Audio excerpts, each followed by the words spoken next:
Hello my dear friends, your most welcome on our YouTube channel. दोस्तों, कैसे हैं आप सभी लोग? उम्मीद करता हूं कि आप सभी लोग बहुत अच्छे होंगे। तो दोस्तों, फाइनली अभी प्लेटफॉर्म की तरफ से टेक्नीशियन ग्रेड थर्ड के लिए वॉल्यूम 2 लॉन्च हो चुका है। जैसा दोस्तों आप सभी को पता है कि हम वॉल्यूम 1 आप सभी को कंप्लीट करवा दिए थे अपने चैनल पर। अभी तो दोस्तों जो हमारे चैनल पर प्रैक्टिस सेट अपलोड हुए हैं, जिसमें आपके प्लेटफॉर्म का वॉल्यूम 1 हम करवाए थे। कितने प्रैक्टिस सेट थे उसमें दोस्तों? तो आपके उसमें प्रैक्टिस सेट जो थे 15 प्रैक्टिस सेट थे, ठीक है। उसके अलावा दोस्तों आपको हम करवाए थे एक किरण पब्लिकेशन का, जिसमें 32 प्रैक्टिस सेट दे रखे थे। और इसके बाद यूथ का हम करवा चुके हैं आपको, जिसमें 15 प्रैक्टिस सेट थे, ठीक है। अब दोस्तों हम आपको करवाने जा रहे हैं B special technician grade third का रुकमनी का वॉल्यूम 2, जिसमें आप देख पा रहे होंगे 20 प्रैक्टिस सेट दे रखे हैं, ठीक है। तो इस प्रकार आप देखेंगे तो टोटल आपके पास 82 प्रैक्टिस सेट हो जाएंगे, ठीक है। तो 82 प्रैक्टिस सेट बहुत अच्छे होते हैं, बहुत इनफ होते हैं किसी भी एग्जाम को क्रैक करने के लिए। तो दोस्तों, वीडियो में आप अंत तक बने रहिएगा। और इस प्रैक्टिस सेट 1 में आपका स्कोर कितना बनता है, आप सभी लोग अपना स्कोर कमेंट बॉक्स में शेयर कीजिएगा। दोस्तों, इसके लिए आपको पीडीएफ प्राप्त करनी है, तो पीडीएफ आपको हम टेलीग्राम चैनल पर अपलोड करेंगे, जिसका लिंक हमने इसी वीडियो के डिस्क्रिप्शन बॉक्स में दे रखी है। आप लोग टेलीग्राम को भी ज्वाइन जरूर कीजिएगा। तो चलिए स्टार्ट करते हैं हम लोग आज की इस इंपॉर्टेंट प्रैक्टिस सेट को। और दोस्तों, पहला सवाल आपकी स्क्रीन पर है। कह रहा है यहाँ पे कि औरंगजेब के बाद मुगल साम्राज्य का अगला उत्तराधिकारी कौन था? तो दोस्तों, आपको पता है कि मुगल साम्राज्य में कौन थे, किससे संबंधित है? औरंगजेब संबंधित है, ठीक है। तो औरंगजेब के बाद मुगल साम्राज्य का जो अगला उत्तराधिकारी कौन था, उसका नाम क्या हो जाएगा? तो बहादुर शाह प्रथम हो जाएंगे औरंगजेब के बाद मुगल साम्राज्य का अगला अगला उत्तराधिकारी, ठीक है। दोस्तों, अगर हम बात करें कि बहादुर शाह प्रथम का शासनकाल के बारे में, तो ये कब थे? 1707 ईस्वी से लेकर के 1707 से लेकर 1712 के बीच में इनका कार्यकाल था, ठीक है। दोस्तों, आप लोगों को पता है कि औरंगजेब की मृत्यु कब हुई थी? तो औरंगजेब की जो मृत्यु होती है दोस्तों, वो 1707 ईस्वी में हो जाती है। और इसके बाद जो है ना, बहादुर शाह प्रथम को जो है मुगल साम्राज्य का अगला उत्तराधिकारी नियुक्त किया गया था। इस बात को आप ध्यान रखेंगे। दोस्तों, बहादुर शाह प्रथम का जो वास्तविक नाम था ना, वो क्या था? मुअज्जम था। क्या था? मुअज्जम था। आपसे प्रश्न पूछा जाए कि बहादुर शाह का प्रथम जो है, इसके जो वास्तविक नाम क्या हो जाएगा, तो इसका वास्तविक नाम क्या हो जाएगा? मुअज्जम हो जाएगा, ठीक है। इसे भी आप लोग ध्यान में रखेंगे, ये भी इंपॉर्टेंट आप सभी के लिए होगा। दोस्तों, फर्रुखसियर को क्या कहते हैं हम लोग? घृणित कायर के नाम से जानते हैं फर्रुखसियर को, ठीक है। घृणित कायर कहते हैं फर्रुखसियर को, ठीक है। इसे भी आप लोग ध्यान में रखिएगा। चलिए दोस्तों, हम बढ़ते हैं अगले प्रश्न की ओर। अगला प्रश्न क्या कह रहे हैं यहाँ पे? भारतीय संविधान के अनुच्छेद 1 के अनुसार भारत को किस रूप में परिभाषित किया गया है? तो दोस्तों, भारतीय संविधान का अनुच्छेद 1 है। आपको पता है दोस्तों, भारतीय संविधान में कुल कितने अनुच्छेद है? 395 अनुच्छेद है, ठीक है। तो 395 अनुच्छेद में से जो पहला अनुच्छेद हमारे पास हो जाएगा, इसमें क्या कहा गया दोस्तों? राज्यों के संघ के बारे में बतलाया गया है। ऑप्शन सी यहाँ पे राइट आंसर हमारा हो जाएगा, ठीक है। तो भारतीय संविधान के अनुच्छेद 1 में राज्यों के संघ के रूप में परिभाषित किया गया है, ठीक है। दोस्तों, भारत शासन अधिनियम 1935 के द्वारा सर्वप्रथम संघीय ढांचे का उल्लेख किया गया था। इस बात को भी आप ध्यान में रखेंगे। ऑप्शन सी यहाँ पे राइट आंसर हमारा हो जाएगा। अगला प्रश्न कह रहा है कि भारत के प्रथम केबल आधारित रेलवे पुल किस राज्य या केंद्र शासित प्रदेश में स्थित है? तो दोस्तों, भारत के जो प्रथम केबल आधारित रेलवे पुल जो है ना, किस राज्य या केंद्र शासित प्रदेश में स्थित हो जाएंगे? तो आप सभी लोग ध्यान रखेंगे, इसका आंसर क्या होगा? जम्मू कश्मीर में स्थित हो जाएगा। कौन सा? जम्मू कश्मीर में स्थित हो जाएगा भारत का पहला केबल आधारित पुल, ठीक है। दोस्तों, ये पुल जो है ना, आपके चिनाब नदी की सहायक नदी अंजी नदी पर बनाया गया है, ठीक है। और दोस्तों, ये जो रेल ब्रिज है ना, चिनाब नदी से 359 मीटर ऊंचाई पर जो है बनाया गया है। चलिए दोस्तों, बढ़ते हैं इस सवाल की ओर हम लोग। भारत में ब्रिटिश राज के संस्थापक रॉबर्ट क्लाइव किस वर्ष भारत आया था? तो दोस्तों, भारत में जो ब्रिटिश राज के संस्थापक थे रॉबर्ट क्लाइव थे, ये किस वर्ष में भारत आया था आपको बताना है। तो दोस्तों, आपको ध्यान रखेंगे, जो रॉबर्ट क्लाइव है ना, 1743 में जो है आपके भारत आए थे, ठीक है। और इसे आप ध्यान रखेंगे। अगला सवाल कह रहा है कि पहचाने कि भारत में कृषि के संबंध में निम्नलिखित में से कौन से कथन यहाँ पे सही दे रखे हैं? तो दोस्तों, यहाँ पे पहला कथन यहाँ पे पास क्या दे रखा है कि भारत में रबी की फसलें अक्टूबर से नवंबर तक बोई जाती है और मार्च अप्रैल तक काटी जाती है। दूसरा कथन है कि भारत में रबी के दौरान उगाई जाने वाली महत्वपूर्ण फसलें धान, मक्का, चना, सोयाबीन और सरसों हैं। देखिए दोस्तों, जो रबी फसल होती है ना, इसमें धान नहीं होती है। धान जो होती है वो खरीफ फसल के अंतर्गत आता है। किसमें? खरीफ फसल के अंतर्गत क्या आता है? धान आता है, ठीक है। यहाँ पे क्या रबी फसल के बारे में कह रहा है, तो ये क्या होगा? कथन गलत होगा। पहला कथन यहाँ पे सही दे रखा है, ठीक है। तो हम ऑप्शन को यहाँ पे देख लेते हैं, ऑप्शन क्या कह रहा है यहाँ पे। तीसरा भी ऑप्शन है दोस्तों यहाँ पे है कि आस, अमन और बोरो असम, पश्चिम बंगाल और उड़ीसा में धान की 3 फसलें हैं यहाँ पे। ठीक है। तो दोस्तों यहाँ पे आप देखिएगा तो ये भी कथन यहाँ पे सही दे रखा है, ठीक है। तो यानी कि पहला और तीसरा कथन सही है, बाकी दूसरा कथन आपको वहाँ पे गलत हो जाएंगे, आपको हम बता चुके हैं। आगे बढ़ते हैं दोस्तों, क्या है कि भारतीय संविधान का अंतिम हस्ताक्षरकर्ता किसे माना जाता है।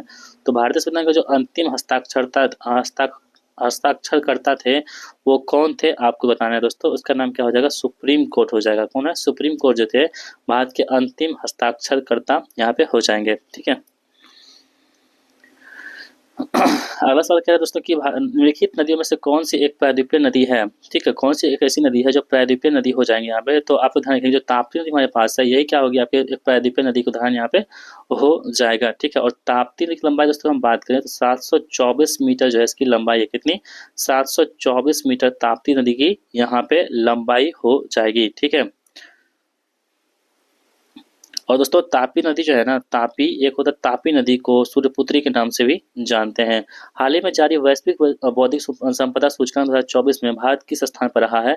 तो भारत दोस्तों जो स्थान पर है बौद्धिक सूचकांक 2024 में, तो दोस्तों 42वें क्रम पे था। किसमें, 42वें क्रम पे था। ऑप्शन सी यहाँ पे राइट आंसर हमारा हो जाएगा। किसी भी एशियाई खेल में स्वर्ण पदक जीतने वाली पहली भारतीय महिला एथलीट कौन बनी है।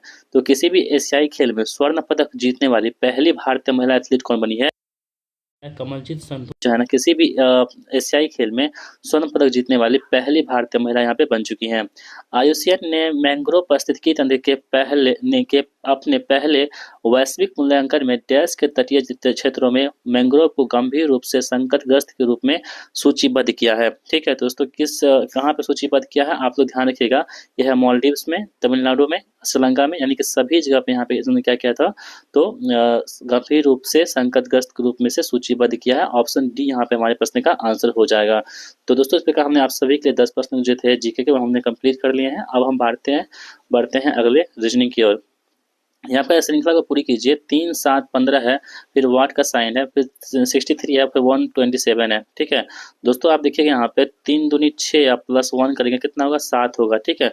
अब देखिए 7 दूनी 14 प्लस 1 करेंगे कितना होगा, 15 होगा। और फिर यहाँ पे बजे 15 होगा तो 15 दूनी 30 और प्लस 1 करेंगे कितना हो जाएगा, 30 1 31 होगा। 31 कहाँ दे रखा है, ऑप्शन नंबर डी में दे रखा है। तो ऑप्शन डी यहाँ पर हमारे प्रश्न का आंसर होगा। आगे बढ़ते हैं, क्या है कि दिए गए चित्र में आयतों की संख्या कितनी होगी।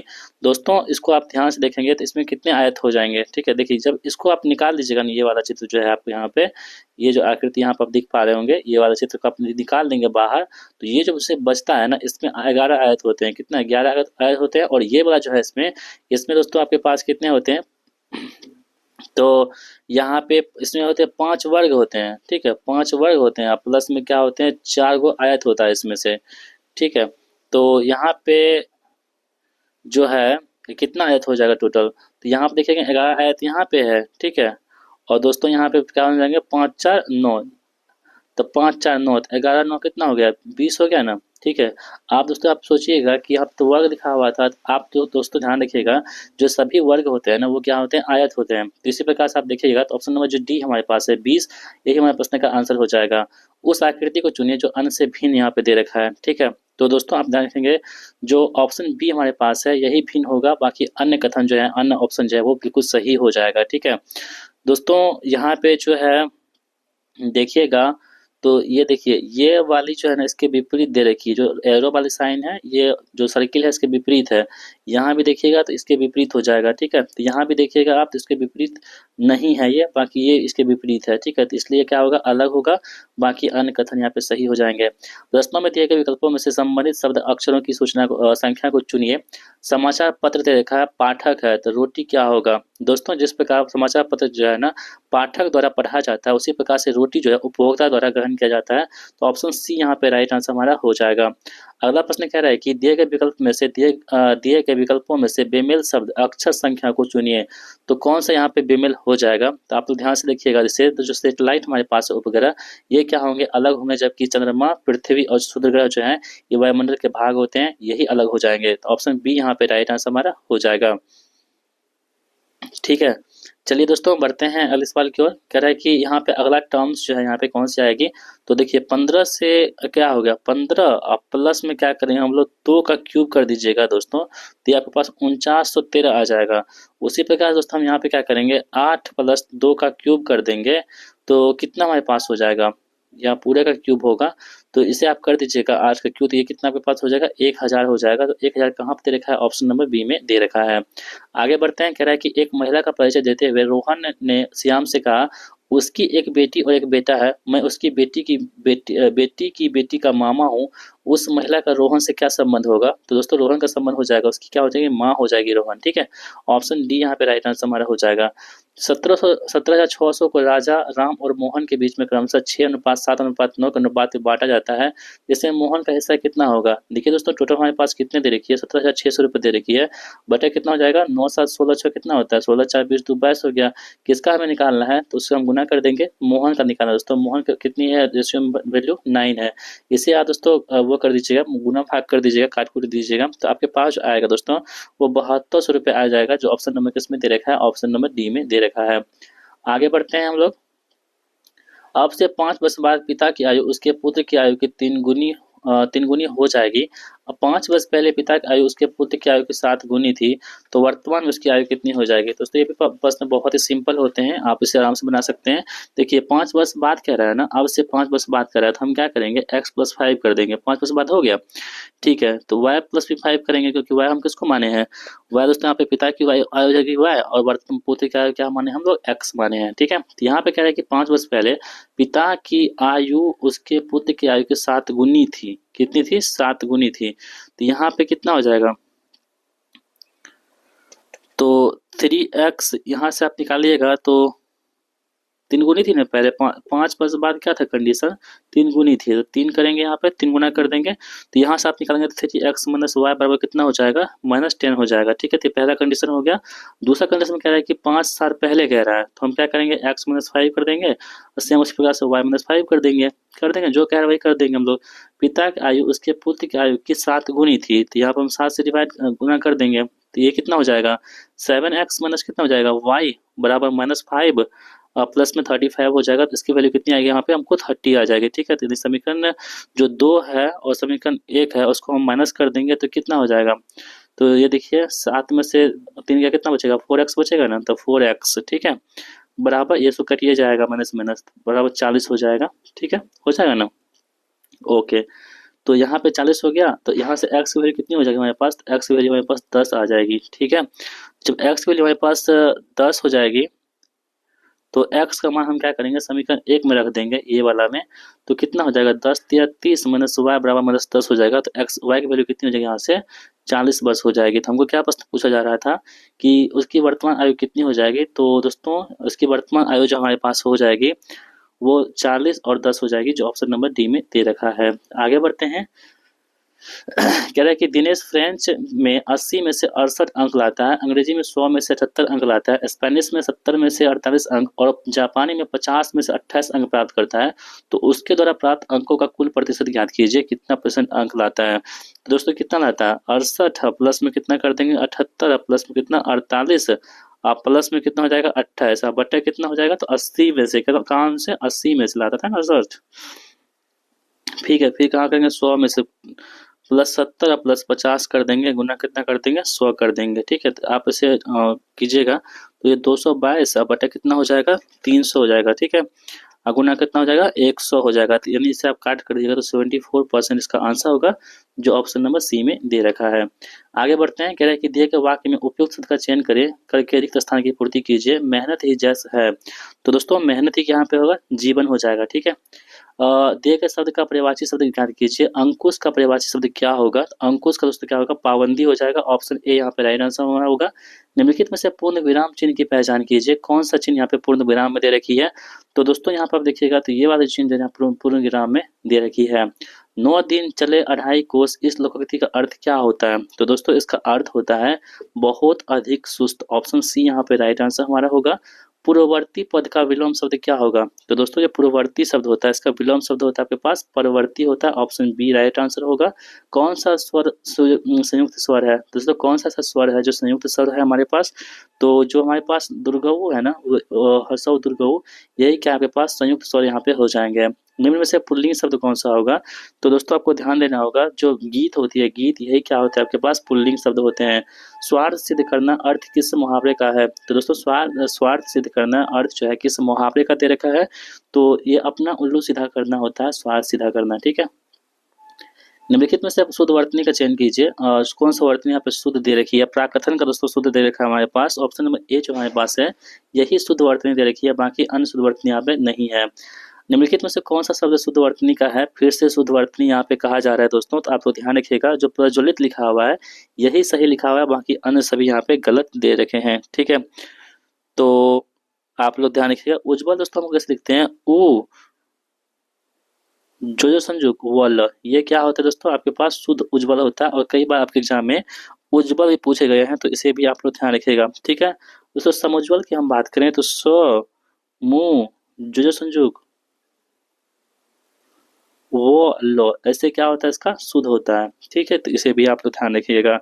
चलिए दोस्तों हम बढ़ते हैं अगले सवाल की ओर। कह रहा है कि यहाँ पे इंग्लिश का सवाल हमारे पास है। यहाँ पे अगर साइनो बताना है किसका? That young women as a tendency to date men who are similar to her father. तो यहाँ पे टेंडेंसी का हमको क्या बताना है? सिनोनिम्स बताना है। तो टेंडेंसी का सिनोनिम्स यहाँ पे क्या हो जाएगा? ऑप्शन ए प्रोपेंसिटी हो जाएगा, ऑप्शन ए यहाँ पे राइट आंसर हो जाएगा। यहाँ पे क्या है कि बेरेवेमेंट का आपको क्या बताना है दोस्तों? तो एंटोनिम्स बताना है, ठीक है। तो दोस्तों इसका एंटोनिम्स क्या हो जाएगा? कंफर्ट हो जाएगा, ऑप्शन ए यहाँ पे राइट आंसर होगा। एक एरर का है question, neither of the teacher is participating on this event, ठीक है। तो दोस्तों इसका सही जवाब क्या हो जाएगा? ऑप्शन बी ऑन जो है यहाँ पे दिस इवेंट यहाँ पे हो जाएगा। In the following questions, out of the given four alternatives, select the alternatives which best express the meaning of the idioms and phrases. Under the sun, इसका जो मुहावरा है इसका अर्थ क्या होता है? तो under the sun जो मुहावरा है दोस्तों, इसका अर्थ हो जाएगा आपके पास on earth हो जाएगा, ठीक है। Select the opinion that can be used as a one word substitution. A person who believes that laws and governments are not necessary, उससे दोस्तों क्या बोलते हैं हम लोग? अनार्किस्ट बोलते हैं। ऑप्शन डी यहाँ पे सही जवाब हमारा हो जाएगा, ठीक है। दोस्तों अब फिर से हम लोग कंप्यूटर की ओर बढ़ते हैं। पहला सवाल क्या कह रहा है कि वेब डेवलपमेंट में सर्वर साइड स्क्रिप्टिंग के लिए आमतौर पर निम्नलिखित में से कौन सी प्रोग्रामिंग भाषा का उपयोग करते हैं? तो दोस्तों प्रोग्रामिंग भाषा कौन सी हो जाएगी? आप लोग ध्यान रखिएगा, वो होता है PHP भाषा होती है। वो कौन सी होती है? प्रोग्रामिंग लैंग्वेज होती है PHP, ठीक है। दोस्तों PHP मतलब क्या होता है? पर्सनल होम पेज होता है। अगला सवाल दोस्तों क्या कह रहा है कि कमांड इंटरप्रेटर का मुख्य कार्य क्या है?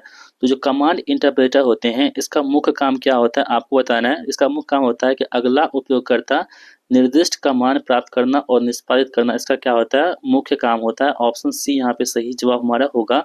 अगला प्रश्न कह रहा है कि निम्नलिखित में से कौन सी मशीन को मनुष्यों से इनपुट की आवश्यकता होती है लेकिन हम स्वयं आउटपुट की व्याख्या कर सकते हैं, ठीक है। तो दोस्तों क्या होती है? AI सिस्टम होता है। ऑप्शन डी यहाँ पे सही जवाब हमारा हो जाएगा, AI सिस्टम। कंप्यूटर में डेटा संग्रहित करने के लिए उपयोग किया जाने वाला 8 बिट इनकोडिंग प्रारूप निम्न में से कौन सा होता है? तो दोस्तों वो कौन सा हो जाता है?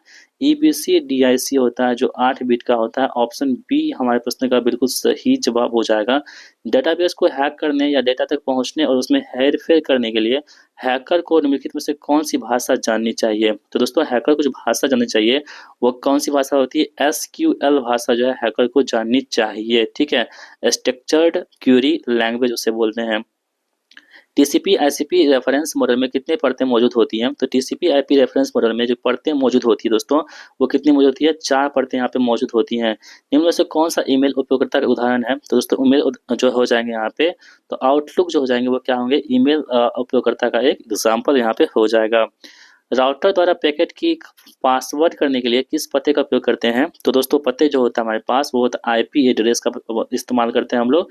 निम्नलिखित में से कौन सी भाषा कंप्यूटर समझता है? तो दोस्तों कौन सी ऐसी भाषा है जो कंप्यूटर द्वारा समझता है? तो वो दोस्तों कौन सी होती है हमारे पास? तो कंप्यूटर जो है ना केवल बाइनरी भाषा को समझता है, और बाइनरी भाषा में क्या होता है? 1 और 0 का इस्तेमाल होता है। HTML में B तथा B टैग किसमें परिबद्ध सामग्री दर्शाते हैं? तो दोस्तों आप लोग ध्यान रखेंगे, ये जो होते हैं पृष्ठभूमि यानी बैकग्राउंड में दर्शाते हैं, ठीक है। अगला सवाल है कि MS Excel 2016 में वर्कशीट के एकदम दाहिने स्थान पर निम्नलिखित, तो MS Excel 2016 की यहाँ पे बात हो रही है, और वर्कशीट के एकदम दाहिने स्थान पर निम्नलिखित में से क्या दिखाई देता है दोस्तों? यह होता है वर्टिकल स्क्रॉल बार, यहाँ पे दाहिने तरफ हमें दिखाई देता है। अगला प्रश्न क्या है कि बताएं कि निम्नलिखित में से कथन सत्य है या असत्य है। पहला ऑप्शन है कि एमएस वर्ड 2016 में सभी पैराग्राफ में राइट अलाइनमेंट हो सकता है। दूसरा पास ऑप्शन है कि एमएस वर्ड 2016 में सभी पैराग्राफ में एक ही हैंगिंग पोजीशन नहीं हो सकती। तो कौन सा कथन सही है और कौन सा कथन गलत है, आपको ये चूज करना है। ठीक है दोस्तों, यहाँ पे आप देखेंगे तो पहला कथन जो हमारे पास है ये सही है और दूसरा कथन यहाँ पे गलत दे रखा है। तो इस प्रकार ऑप्शन ए हमारे प्रश्न का यहाँ पे आंसर हो जाएगा।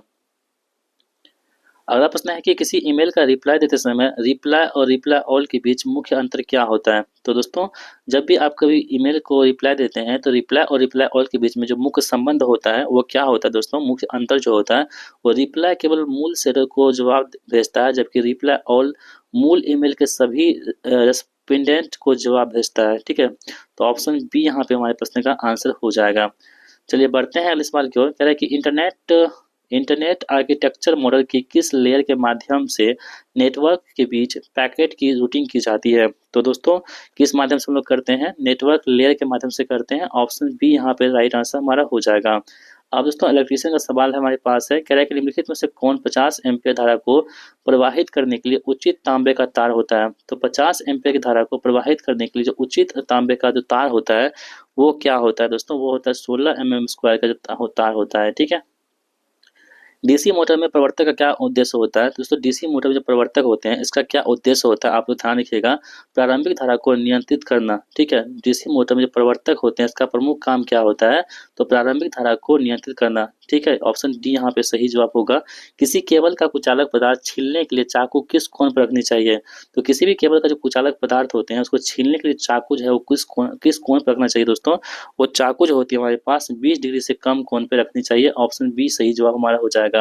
प्रतिदीप्ति लैंप में चोक क्या करता है दोस्तों। जो प्रतिदीप्ति लैंप होते हैं, फ्लोरोसेंट लैंप होते हैं, उसमें जो चोक होता है उसका चोक का काम क्या होता है। तो दोस्तों ऑप्शन के अनुसार यदि हम चलेंगे तो उसका काम दोस्तों क्या हो जाएगा हमारे पास, तो प्रारंभ में आर्क करने के लिए उच्च वोल्टता उत्पन्न करता है। कौन सा, चौक का काम होता है। ऑप्शन डी सही जवाब हमारा होगा।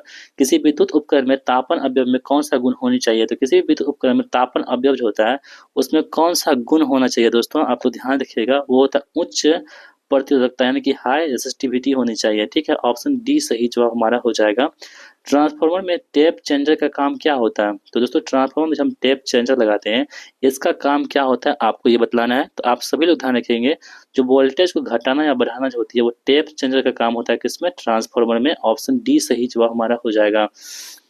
आगे बढ़ते हैं। कह रहा है कि यहाँ पे डीजल जनरेटर सेट में उपयोग होने वाले लुब्रिकेंट तेलों का एसएई नंबर क्या प्रदर्शित करता है। तो दोस्तों जो हम लोग जानते हैं, सभी लोग जानते हैं कि जो डीजल जनरेटर सेट में जो उपयोग होने वाली लुब्रिकेंट होती हैं, मोबिल से बोलते हैं, और तेलों का जो एसएई नंबर क्या प्रदर्शित करता है दोस्तों, आप लोग ध्यान रखिएगा। वो क्या प्रदर्शित करता है, तो ये करते हैं श्यानता यानी विस्कोसिटी को ये प्रदर्शित करता है कौन सा, एसएई नंबर। ठीक है दोस्तों, एसएई का फुल फॉर्म क्या होता है, सोसाइटी ऑफ ऑटोमोटिव इंजीनियर्स, इसका क्या होता है फुल फॉर्म होता है। ठीक है, और डीसी सेट में लुब्रिकेंट ऑयल का प्रयोग घर्षण को कम करने हेतु किया जाता है। इस बात को भी आप लोग ध्यान रखिएगा।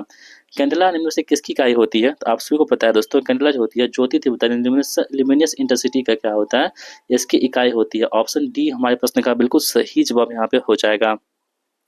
ठीक है, चलिए दोस्तों बढ़ते हैं अगले सवाल की ओर। कह रहा है कि नियमानुसार किसी स्थापन में क्षरण धारा यानी कि लीकेज करंट पूर्व भार धारा, ठीक है, पूर्व भार धारा यानी कि प्री लोड करंट के कितने भाग से अधिक नहीं होनी चाहिए।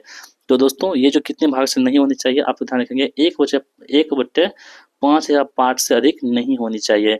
इंडक्शन मोटर में अधिकतम टॉर्क की उत्पत्ति की क्या शर्तें होती हैं। तो इंडक्शन मोटर में अधिकतम टॉर्क की उत्पत्ति की शर्तें जो होती है दोस्तों, वो होती है रोटर प्रतिरोध रोटर प्रतिघात के समान होनी चाहिए। ठीक है, तो यही क्या होती है, यानी कि इंडक्शन मोटर में अधिकतम टॉर्क कब पैदा होगा, तो दोस्तों इंडक्शन मोटर में अधिकतम टॉर्क तब पैदा होगा, तब उत्पत्ति होगी जब रोटर प्रतिरोध जो है ना रोटर प्रतिघात के समान होगी। तो ऑप्शन सी यहाँ पे हमारे प्रश्न का बिल्कुल सही जवाब होगा कि इंडक्शन मोटर में जब रोटर प्रतिरोध रोटर प्रतिरोध जो है ना रोटर प्रतिघात के समान होता है, तब यह अधिकतम प्रारंभिक बलागुण यानी कि मैक्सिमम टॉर्क जो है वो प्रदान करता है। ठीक है, यानी कि R2 बराबर क्या हो जाएगा, X2 यहाँ पे हो जाएगा। आप लोग ध्यान रखिएगा।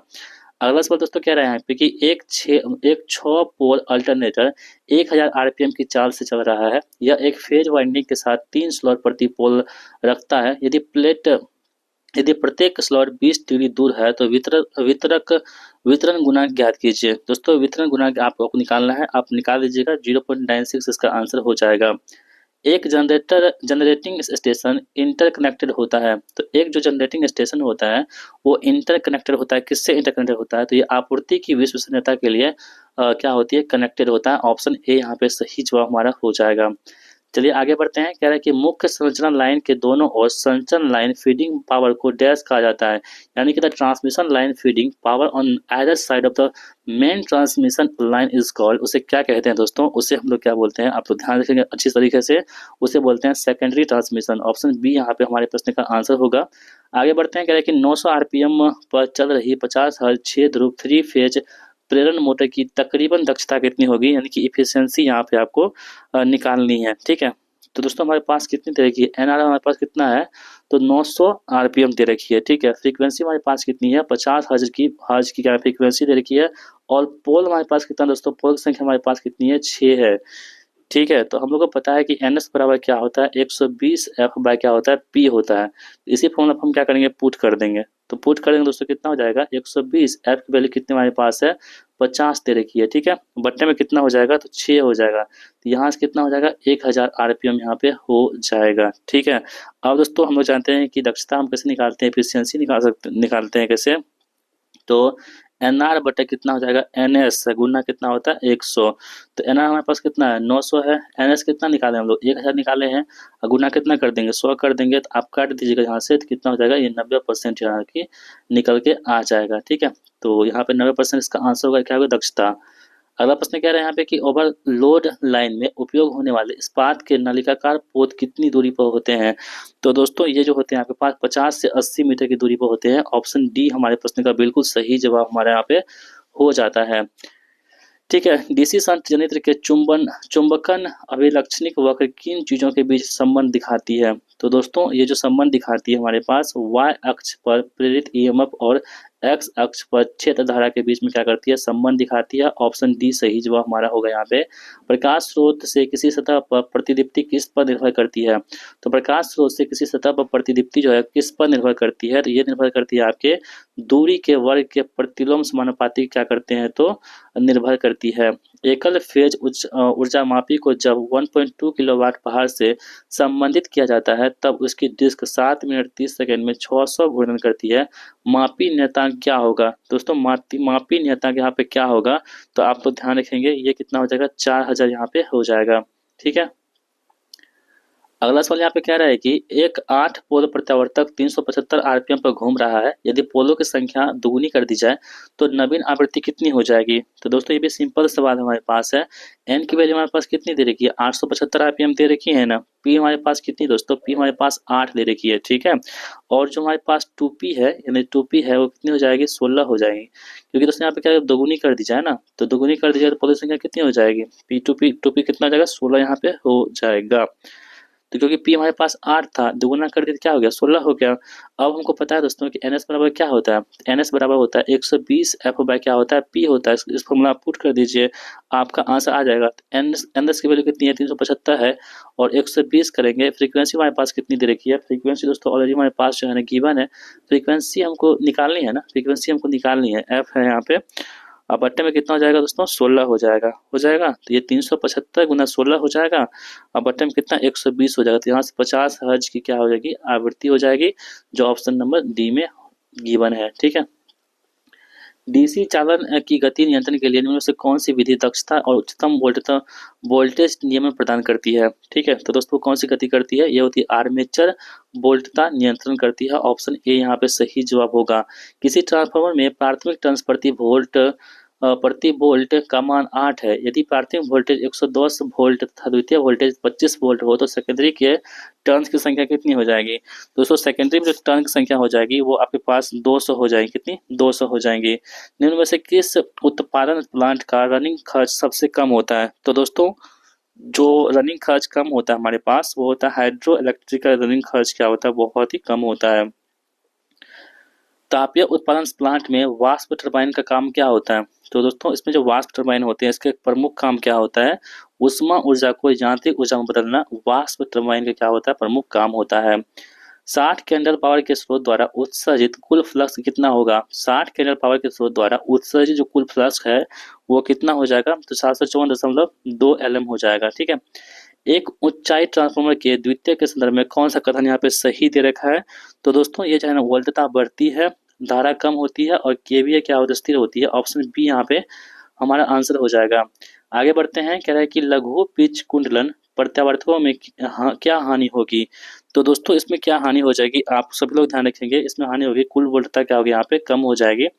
ठीक है, आगे बढ़ते हैं, कह रहा है कि 1000 MVA 33 kilo volt 3 phase circuit breaker की किसी त्रुटि के कारण अचानक बंद हो जाता है तो रेटेड मेकिंग करंट क्या होगा? तो रेटेड मेकिंग करंट क्या हो जाएगा? तो 44.6 यहाँ पे हो जाएगा। ठीक है, आगे बढ़ते हैं, एक एकल फेज ट्रांसफार्मर में दर्शाई गई आकृति के अनुसार जुड़ा हुआ है। जब AB के बीच 100 वोल्ट की आपूर्ति दी जाती है तो AC के बीच जुड़ा वोल्ट मीटर 100 वोल्ट RMS मापता है। टर्न N1 अनुपात N2 का अनुपात क्या होगा? तो दोस्तों इसका अनुपात क्या हो जाएगा? ऑप्शन ए 1:2 यहाँ पे हो जाएगा। आगे बढ़ते हैं, 1.5T कंडीशनर के लिए किस सर्किट ब्रेकर का उपयोग करते हैं?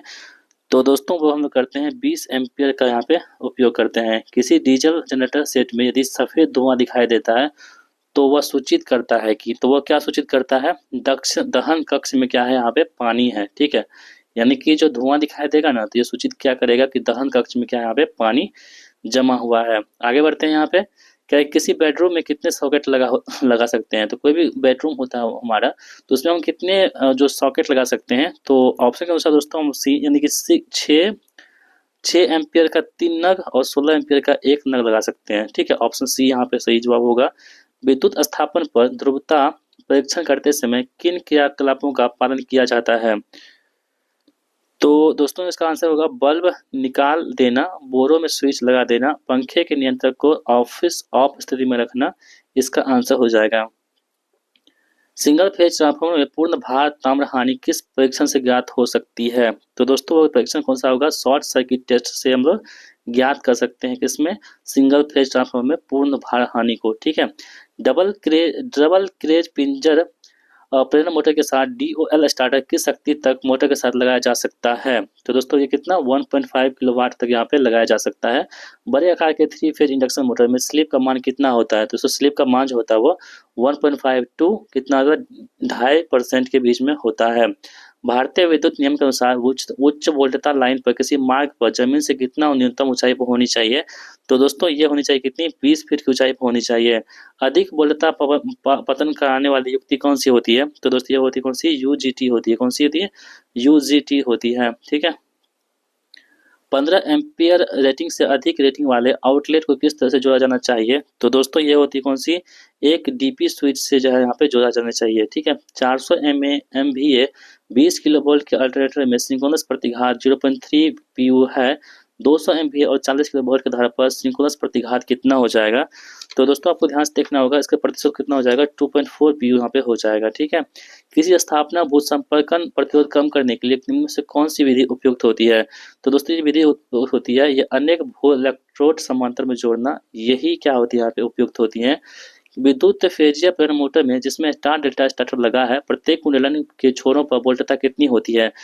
तो दोस्तों ये होती है लाइन वोल्टता बटे √3 हो जाती है। यहाँ पे CFL किसके समान सिद्धांत पर काम करती है?